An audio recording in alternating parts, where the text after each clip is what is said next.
नमस्कार, मैं उसानी और आप देख रहे हैं एमटीएन न्यूज। आज पार्क होटल में सिन्हा वेलफेयर फाउंडेशन द्वारा आयोजित एक भव्य सांस्कृतिक कार्यक्रम और पुरस्कार समारोह में माननीय महापौर श्रीमती निर्मला देवी साहू ने शिरकत की है। उन्होंने बच्चों को पुरस्कार प्रदान कर सम्मानित किया और उनकी प्रतिभा की सराहना की है। इस अवसर पर श्री अंशु सिन्हा ने कहा कि फाउंडेशन का उद्देश्य स्थानीय प्रतिभाओं को मंच देना और कला संस्कृति को बढ़ावा देना है। कार्यक्रम में शहर के गणमान्य लोगों ने भाग लिया और सफल आयोजन के लिए फाउंडेशन की प्रशंसा की।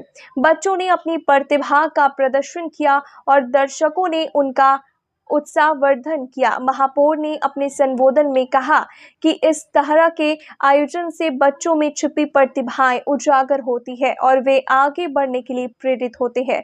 श्री अंशु सिन्हा ने सभी का धन्यवाद किया और कहा कि आगे भी इस तरह के आयोजन होते रहेंगे ताकि अधिक से अधिक बच्चों को अपनी प्रतिभा दिखाने का मौका मिल सके।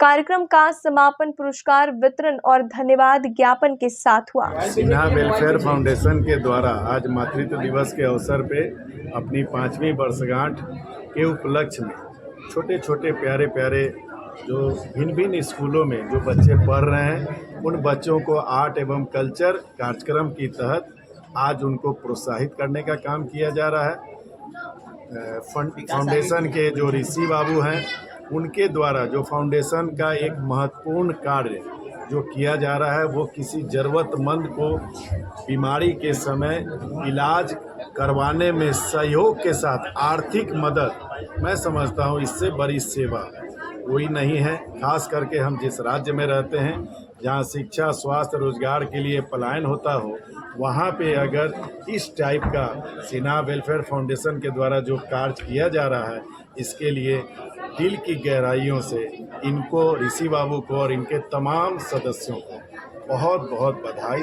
आज मातृ दिवस भी है, ऐसे में क्या कहना चाहेंगे? मैंने तो पहले ही कहा कि आज मातृत्व दिवस के अवसर पे माताओं के सामने उन प्यारे प्यारे बच्चों को जो सम्मान दिया गया, और जब किसी बच्चों को हम सभी लोग उस उम्र से गुजरे हैं जब एक छोटा सा कप, एक शील्ड लेके अपने माता पिता के पास जब जाते हैं तो वो एक उमंग और सर ऊंचा होता है। तो आज सिन्हा वेलफेयर फाउंडेशन के द्वारा उन प्यारे प्यारे बच्चों को उनकी माताओं के सामने मातृत्व दिवस के ऊपर सम्मान देना बहुत ठीक है। हर फील्ड में हम लोग काम कर रहे हैं, हेल्थ सेक्टर में भी काम कर रहे हैं और बिहार के डेवलपमेंट में सबसे ज़्यादा हम लोग का मेन अहम बात यह है कि हम लोग को बिहार के डेवलपमेंट में काम करना है। इस तरीके से, क्योंकि अभी बिहार सरकार का बजट आप लोग को भी पता होगा कि 3,20,000 करोड़ का बजट है बिहार सरकार का। ठीक है, कहाँ यूज़ हो रहा है ये जनता को नहीं पता चल रहा है। ठीक है, वही हम लोग जागरूक करना चाहते हैं कि जनता को पता भी चले कि ये चीज़ें जो बजट है बिहार सरकार का इस बार 2025 का, वो कहाँ कहाँ यूज़ होगा, हेल्थ में कितना पैसा लग रहा है, एजुकेशन सेक्टर में कितना पैसा लग रहा है। और इसी के साथ साथ जो 5 साल में हमने जो वर्क किया है, ठीक है, एम्प्लॉयमेंट देने का काम किया है और रोजगार देने का काम किया है, और हेल्थ में सबसे ज़्यादा हमने जो काम किया है उस तरीके से किस तरीके से हम लोग काम कर रहे हैं वो आपको डिस्प्ले तो पता चल ही गया होगा। और आने वाले टाइम में हम लोग एक नया बिहार बनाने की कोशिश कर रहे हैं, क्योंकि आप लोग ये पता है 2047 का मिशन क्या है। 2047 का मोदी जी का हमारे माननीय प्रधानमंत्री जी का एक ही मिशन है कि टॉप इकोनॉमी को जो हमारे जो 5वें नंबर पे वो पहले नंबर पे कैसे लेके जाए।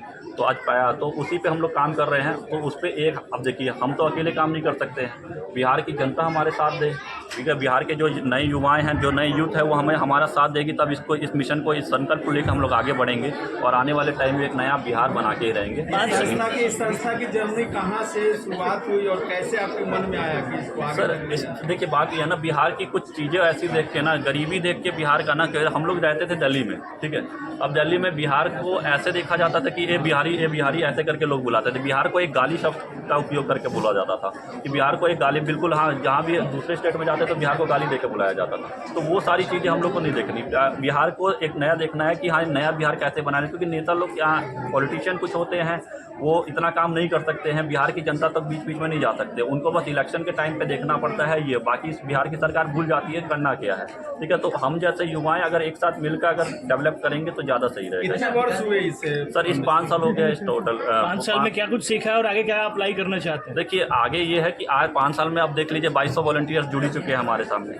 हम सोचते हैं कि आने वाले टाइम में पता है हमारा हेल्थ केयर पे सबसे ज़्यादा काम करना है कि हेल्थ पे हम लोग कैसे आगे डेवलप करें, है ना। जहाँ आज हमने 250 पेशेंट को बचा रखा है, वही आने वाले टाइम में हम लोग 2100 से 21 लाख पेशेंट को कैसे बचाया जाए। तो उसके लिए हमने एक अलग से प्रोजेक्ट रेडी किया हुआ है। आने वाले टाइम में उस प्रोजेक्ट को हम लोग लेके जाएंगे प्रधानमंत्री आवास के तरफ, प्रधानमंत्री कार्यालय पे, और उनको समझाएंगे कि इस तरीके से वहाँ से भी हम लोग को कुछ मदद मिल सकती है। अच्छा विकास जी, आपकी फाउंडेशन की ओर से कहा जा रहा है कि कुल 2200 परिवार जो है सहयोगी आपके काम कर रहे हैं ग्राउंड पे, बाकी